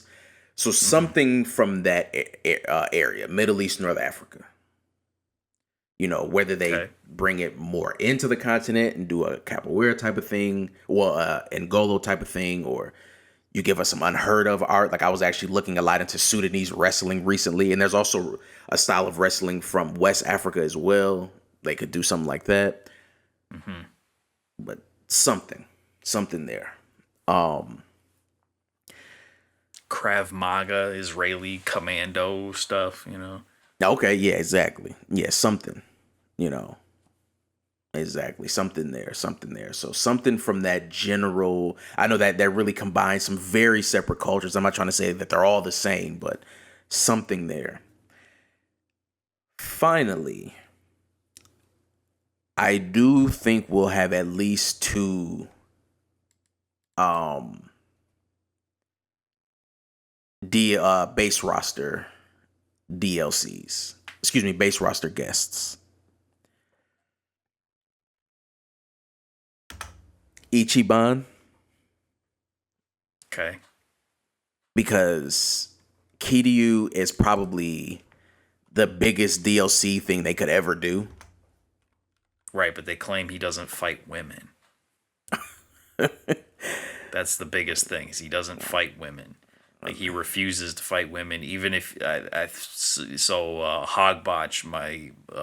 a friend of mine, and a former visitor to Mars Eternal stream, is a Yakuza Like a Dragon specialist and expert. So I asked him about this. I said, because there's a new Virtua Fighter coming. I said, are you going to try the new Virtua Fighter? Because he's played all the Yakuza games. He's played the Virtua Fighters that appear in the Yakuza arcades and whatnot. Yeah, no, I'll definitely try it. Okay, well, yeah, it'd be sweet if they put Kiryu in the game. No, they won't put Kiryu in the game. So why not? Well, he doesn't fight women. And even when he appears as a party member, I believe in the newer Yakuza games, the turn-based ones, he will not attack while there are female enemies on the screen or something to that effect. Well, okay. This is one thing that I'll say about that.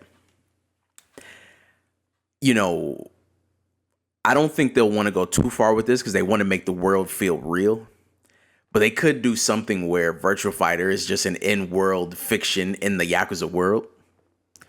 So Kiryu is that we get in Virtua Fighter is a character even to his own in his own world. You get what I mean? Mm-hmm. It's like it's not actually him. It's that he is in Virtua Fighter. Okay. So probably not. But I mean, potentially. Yeah, I mean, Sega needs to. I mean, come on, look, like, we get it. You characters have the little things. Nobody gives a damn about that. Put that man in the game. Let's get this money. Y'all want another Fatal Fury, or y'all want to get this money?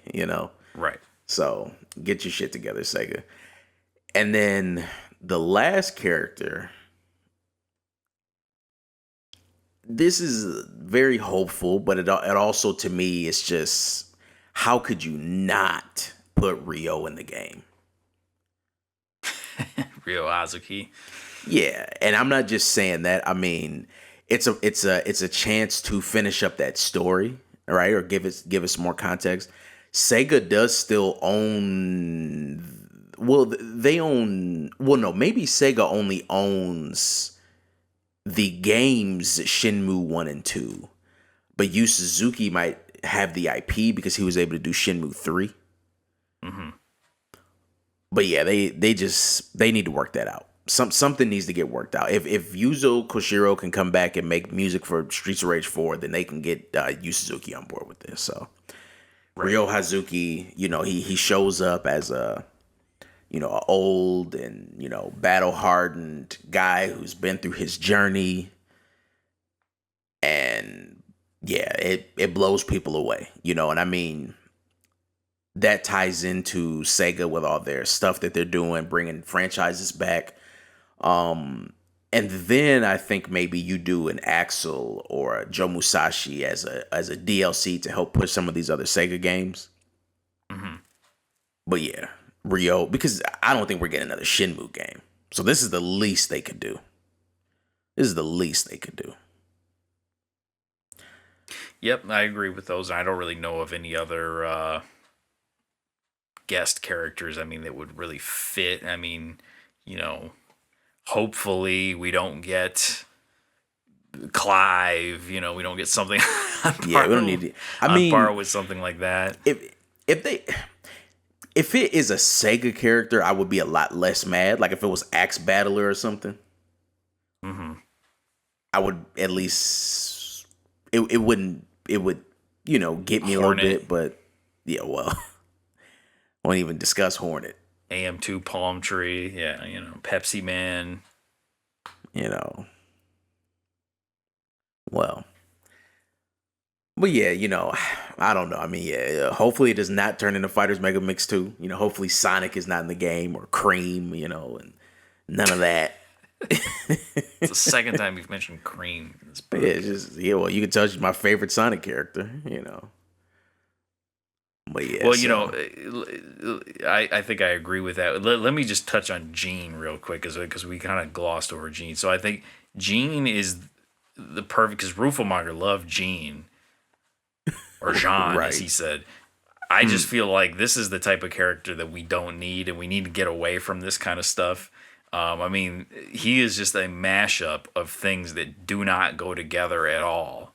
Right. I mean, he's got on Ken's karate gi with, chains, like he's Devil Jin, and he's got Sephiroth hair. I mean, it's just nothing goes. He's got a Tekken name. He's clearly Jin Kazama, Jin Kujo. Yeah, like he just doesn't, but he's a white dude. I don't know. He just doesn't. Nothing goes together. It's just very hodgepodge, and it's not cool. Like he looks awkward. He looks weird. Especially when you select it. Like if you select him on the character select screen, you just see his little thumbnail.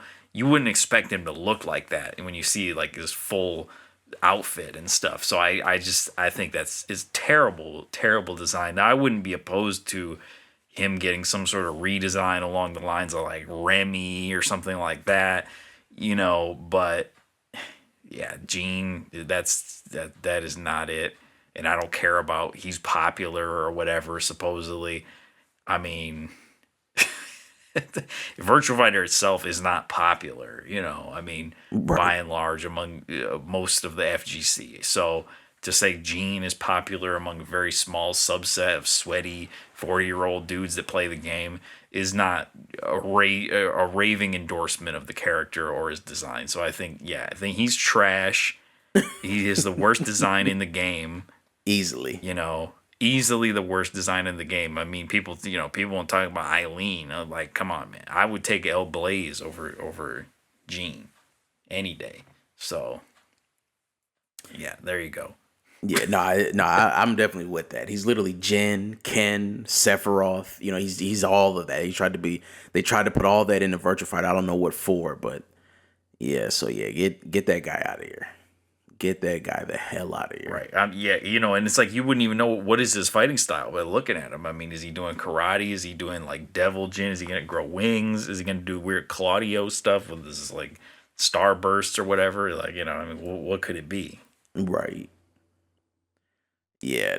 Yeah. He's I guess he's supposed to be a J6 assassin like Go, but yeah, they're like team members or something. Yeah, get that guy out of here. Yeah, he's garbage. Okay, so the last thing that I guess I wanted to touch on I think we'll also probably, revisit this later at another time, but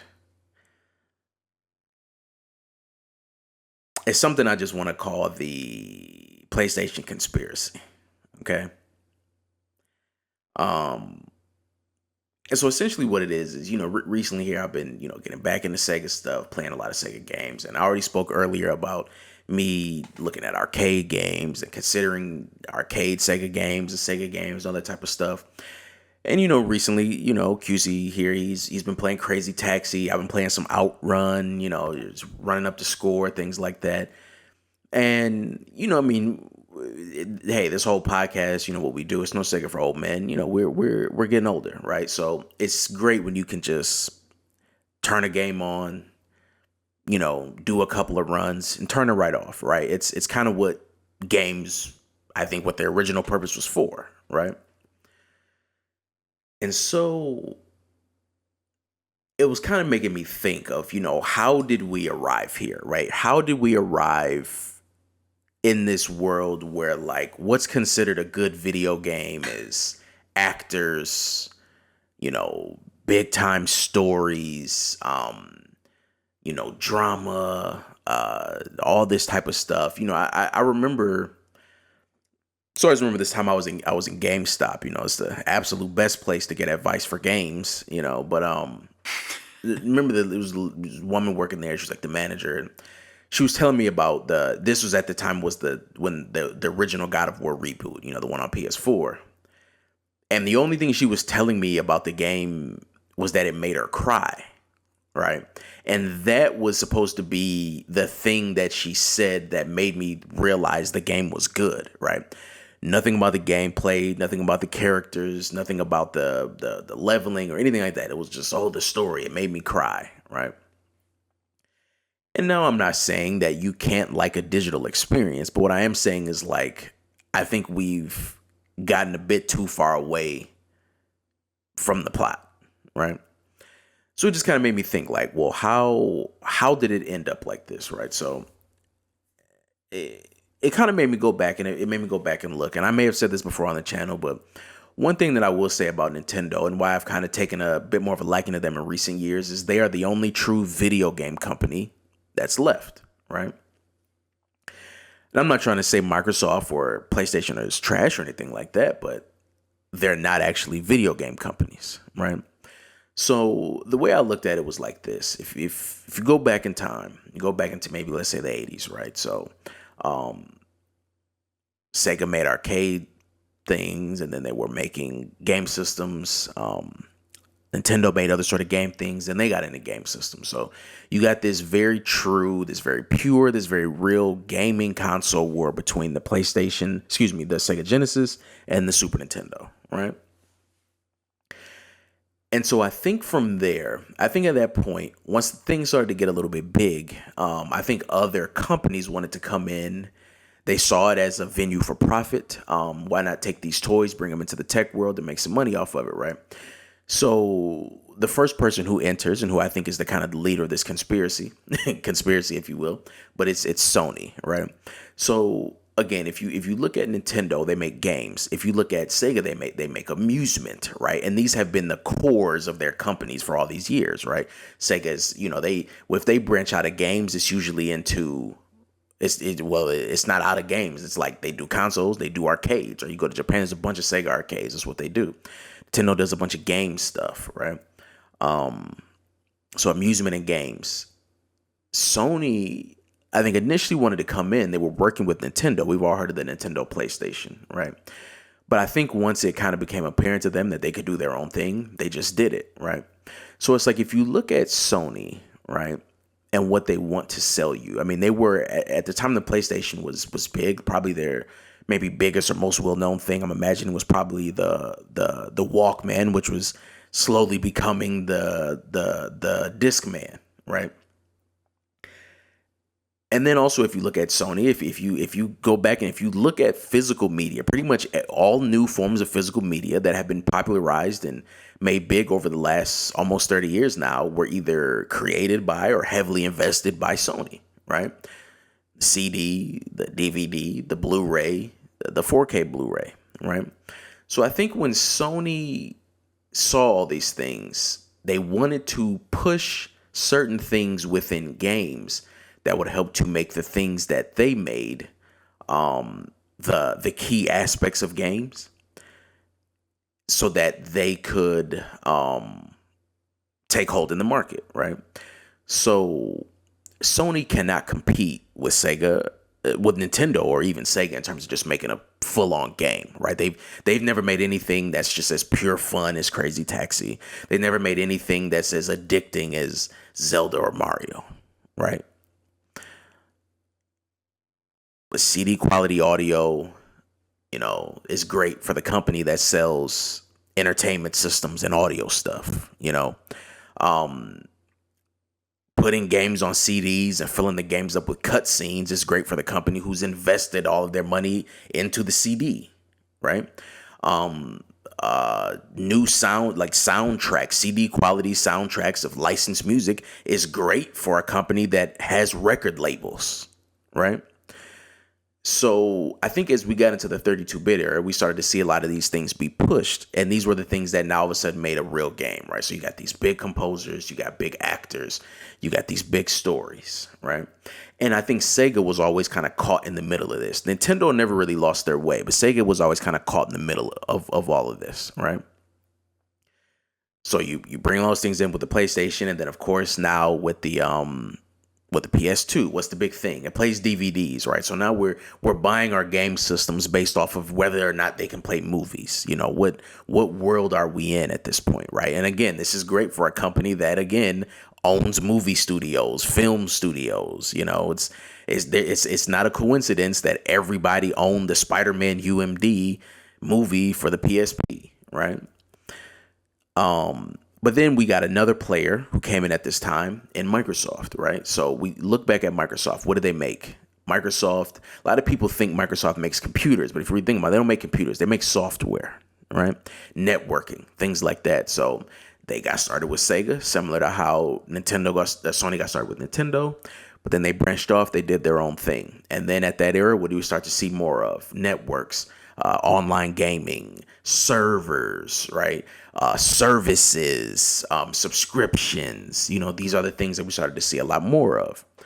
So the short of all this is that, if you look at the games, the landscape today, you got these Sony exclusive games that have, the next big is Jon Snow is in the game, the actor Kit Harington, and it has a story written by such and such author, and it's got CG done by this movie studio, and all this type of stuff, and the soundtrack composed by Beethoven, and then Hans Zimmer. Exactly, Hans Zimmer, and then you got online games and the services and subscription fees, right? And so it really kind of made me appreciate the Nintendo Switch, right? Like, you turn that on, you still get these, you get these $70 games that people accept don't even have voices, right?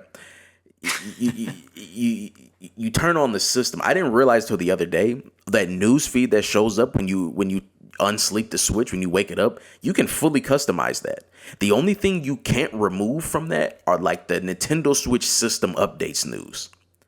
So you turn it on, there's that little bar of news that you don't even have to have, and then you put it into the menu, and it's just from there you literally just select your games, right? There's big, huge blocks that highlight the games. Whenever I turn on my PS5, I get an advertisement about the Diddy trial. Watch it on Tubi. What is this? So yeah, it made me think that, like, I'm not gonna sit up here and tell you I don't love Metal Gear Solid. I'm gonna tell you I don't love Final Fantasy X, actually. But yeah, I'm not gonna tell you I don't love some of these games. But it really made me kind of regret that throughout the mid and late 2000s, 2010s, that I almost flat out disrespected any video game that was just a video game, that I would shit on something like Crazy Taxi, but then highlight something like Heavy Rain, that I would shit on something like House of the Dead, but then highlight something like The Last of Us. You know what I mean? Mm-hmm. I'm not telling you that I don't still like those things. Those are still great things. But it's just really a shame that um those things have pushed out actual games. People don't play Outrun. You know, Nintendo was able to still kind of keep their core audience together. But yeah, I mean Sega, SNK, a lot of these other small Japanese companies, they make great stuff. Shmups are dope. Games are dope. You know, but I just feel like there was this big sort of plan by these bigger companies to kind of come into the game world and make us care more about other things, right? And we judged so many games based on that, And so, um, yeah, I don't know. It's just, recently here as I've gotten back into collecting, I collect a lot of retro collections on the Switch. It just kind of makes me not just miss, but it just kind of makes me rethink the way that I felt about a lot of the games that came out kind of from the mid to late 90s and beyond. When you kind of consider all of those things, like were we led to think that something like Metal Gear Solid was what a game should be? Why did we shit on the Dreamcast for years because it didn't have something like Metal Gear Solid when it had Third Strike? It had Virtua Fighter 3, it had Ikaruga, but it doesn't have Metal Gear Solid, so it's a piece of shit. You know, I just really regret that sort of line of thinking. Yeah, no, I mean, I think it's case in point. I mean, for me with Crazy Taxi, I mean, because we did a series of discussions which are still available on the Queasy Crayfish YouTube channel if anyone wants to dig that up out of the dust. Um, but The we dust. talked for over 3 hours in separate videos about basically criticizing, lambasting Sega and the decisions they made throughout the years, in going from what we viewed as like a AAA, not a developer, but a AAA game company, releaser of consoles, a popular, I mean, we always talk about Sonic the Hedgehog was in the Macy's Thanksgiving Day Parade. He had all sorts of merchandise tie-ins and whatnot. Everything was super popular. Everyone knew the Sega Genesis. It was a direct competitor to the Super Nintendo. It was very popular, sold well, and then falling apart during the era of the Saturn and the Dreamcast. And the reasons we would always point to were, Saturn doesn't have a game like Metal Gear Solid. Saturn doesn't have a game like Final Fantasy VII. Well, it does, but you can't find it to play it. The Panzer Dragoon saga, you know, and a bunch of import 2D JRPGs and whatnot. It didn't have the high production values. It didn't have those story games, the home console games that we were looking for. Instead, it had Daytona USA. It had Sega Rally. It had Virtua Fighter 2. It had Fighters Mega Mix. All these games, Virtual Cop, Virtual On, and we were portraying all of those as inferior, lesser games, or if not that, then just something that wasn't hitting the mark during that era. And I don't think that's totally wrong. I mean, I think, like it or hate it, that was the trend that caught on. And if you want to call it a conspiracy, I don't think that's necessarily wrong. I mean, certainly it seemed like Sony flexed their muscle to try to. I mean, it's. I always thought it was strange that you had Nintendo and you had Sega as the primary competitors in this market, and then all of a sudden Sony jumps in and just commands virtually all of the third party support. Right.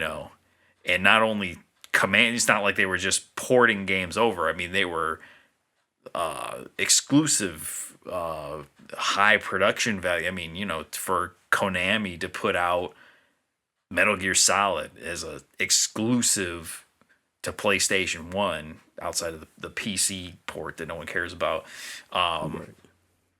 I mean, just out of nowhere for Final Fantasy to jump ship from Super Nintendo to the PlayStation. Right. Namco and Tekken, they just... Yeah, exactly. It just seemed odd at that time, and I didn't have an explanation for it. It was just reality, And so that was clearly the trend of the industry, and I mean that was potentially, yeah, I mean money talks. I mean if Sega's saying, well, we can offer you X amount of yen to put Metal Gear Solid on the Saturn, it'll be harder to develop for because we insist on using bizarre hardware with difficult specifications, and you can't do certain things, and only first party Sega devs know how to do transparent textures and whatnot, or translucent, excuse me. Maybe that's not as good of an offer as Sony coming to the table saying, we'll offer you that times 2, and we've got an easier set of hardware to develop for, and we have a wider reach and more resources, and boom, there it is. That's all it takes. And I mean, they came out of the gate and undercut Sega with the price point of the PlayStation versus the Sega Saturn drastically. $100, and that right there alone signaled that I think that they saw Sega as an easy target, as they could wipe them out. And Nintendo was, going with the 64 was kind of starting into their sort of half-gen, doing their own thing routine that they sort of still do to this day, where they don't follow, they're not trying to compete directly with Xbox or PlayStation 5 or anything like that. They're just kind of off doing their own thing, and that's fine with them. And so, yeah, it is unfortunate that at that time in the 90s and the early 2000s, and then even more recently, that we did not give credit to these games for what they were. Because, yeah, like I said, Crazy Taxi, for me, I always would just talk all sorts of shit about it. It was, the whole game is in Grand Theft Auto. You can play Crazy Taxi. You can just get in a taxi and you can play the whole game of Crazy Taxi within Grand Theft Auto 3, and it's more fun because you can hit the people and you can listen to your own music or whatever, Right. And, it sort of is, but it's not Crazy Taxi. It's not anywhere near as good as Crazy Taxi, or as polished, or as replayable as Crazy Taxi is. And it wasn't until I really sat down and watched some videos and learned how you're supposed to play Crazy Taxi and what the strategies are, and kind of the hidden mechanics of the dash canceling, or whatever they call it, limit braking, or I forget the term for it, but there's a way where you can accelerate continuously by braking or throwing it in reverse and throwing it in drive, and and there's all sorts of drift mechanics and things like that you can do, and you can memorize the map, and you can do things. You can figure out which customers are going to go where, and do all these things. There's advanced strategies to it. And once I realized those things, okay, there's a lot more depth to this game and a lot more fun to be had in this game than I was ever giving it credit for.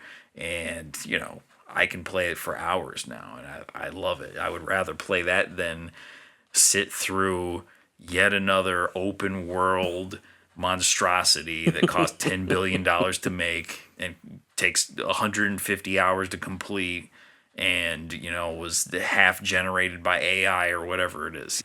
No, exactly. And this is not to say that I'm well aware of the plenty of things out there. I mean, multiplayer shooters, I mean, that's it's a game. Like, it doesn't get much more gamey than that. You sit up there, you run a couple of rounds. So you know, I recognize those are out there. There's plenty of indie games out there. There's also games, of course, like Souls games, which I do play. You know, so it's not to say that I'm not trying to say that there's nothing out there with gameplay. This is not that argument.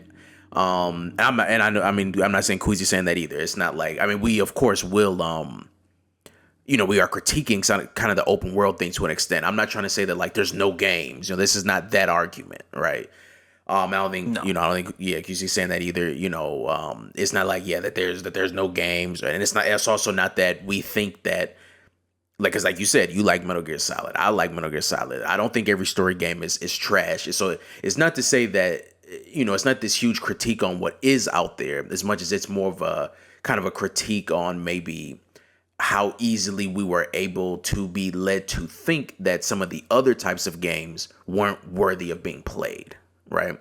Because yeah, you know, I'll look at I mean, like, honestly, the other day, there's plenty of Genesis fans who do play this game, but like, I mean, I really sat down and played Gunstar Heroes, and I was like, damn, like this is kind of dope. Like, I don't know, have you played that game a lot ever? No.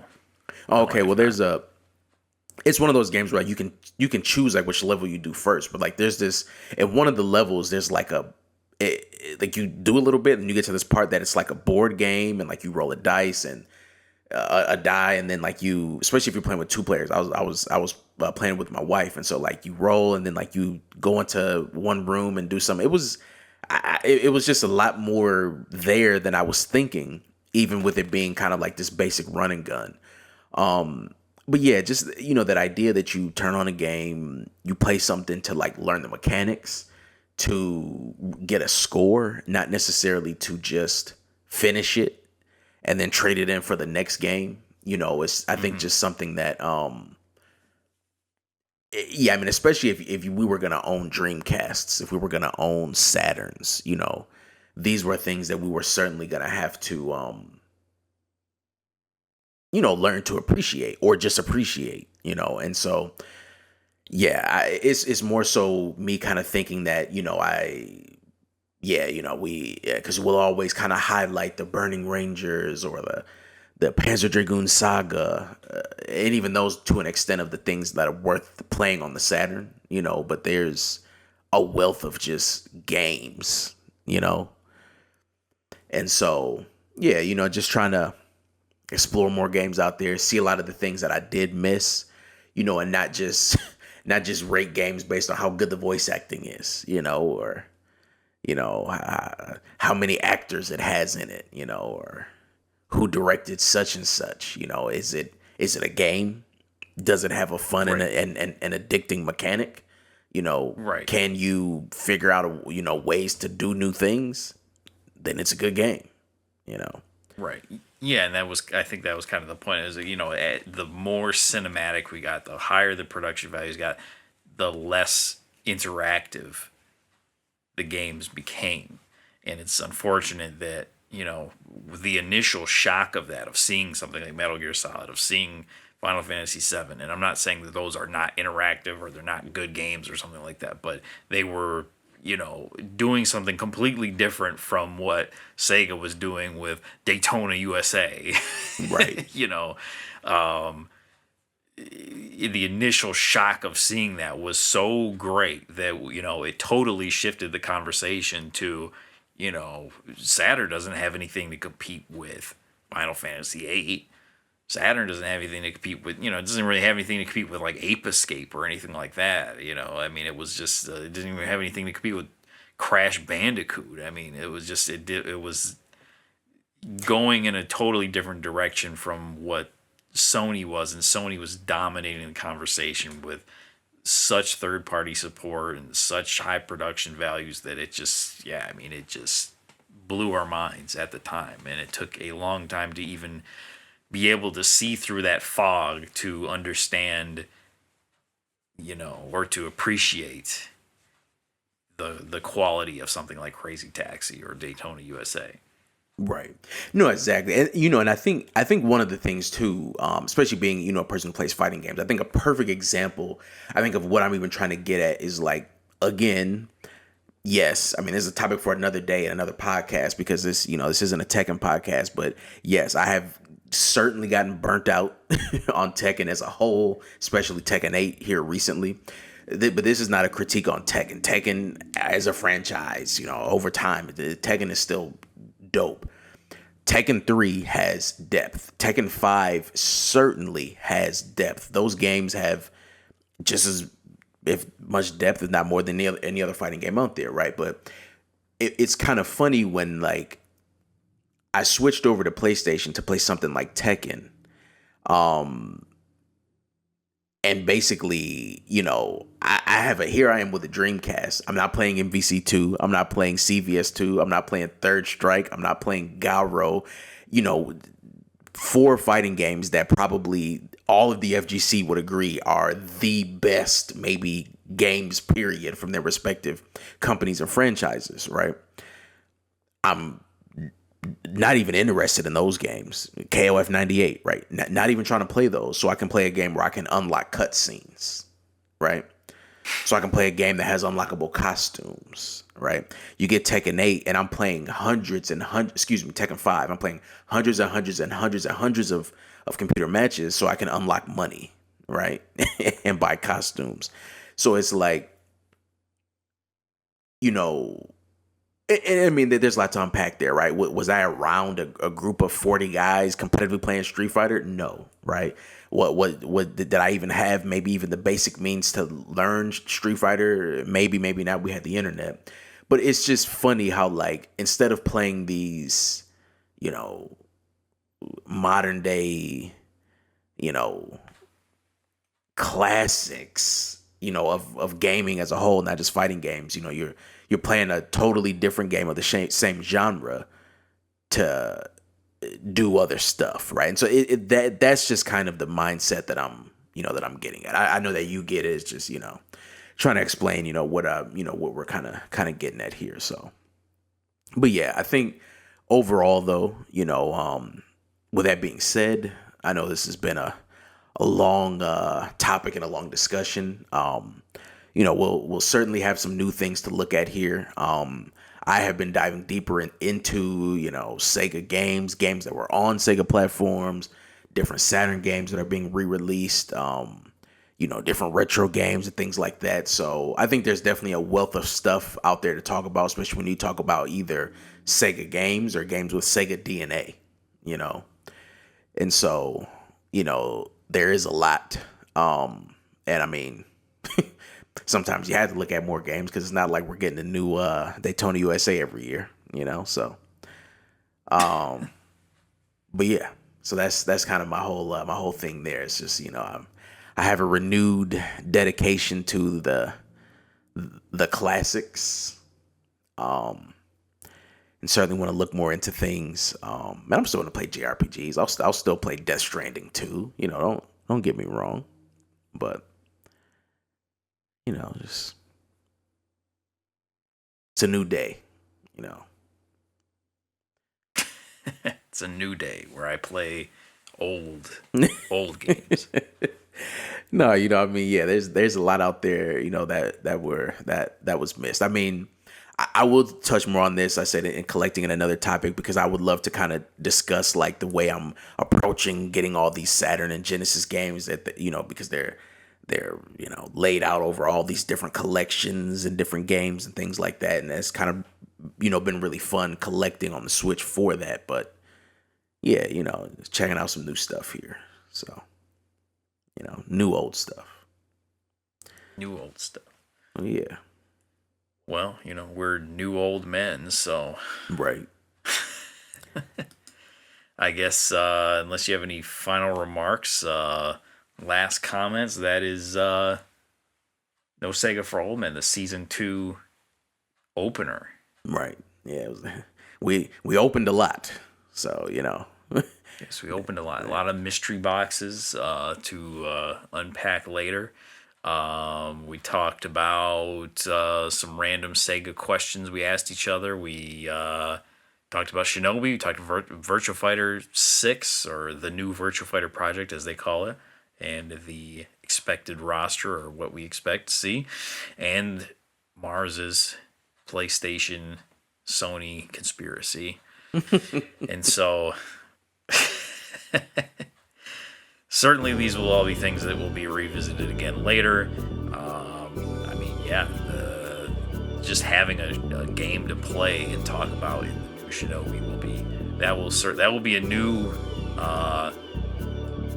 new grounds for the No Sega for Old Men podcast. We have yet to have a game that we both can play, a new game, and talk about. So I am excited for that. But no, that's the truth. Yeah, it's definitely gonna be the start to like a whole new and odd. I mean, cool, but like it'll just feel so odd for me because, like, you know, for example, like from the day Streets of Rage 4 came out, like that day marked, of course, the new Streets of Rage game, and in my mind, it also marked the last time I would ever see that franchise. You know, like I hadn't, you know, I didn't think, you know, that wasn't a game coming out in a way that made me feel like there would be more. That was like, this is the last piece of whatever it is you'll ever get, right? So it's crazy to get a Shinobi knowing that there's Virtua Fighter, Golden Axe, Jet Grind Radio down the pipeline, you know. So this is just the first of many.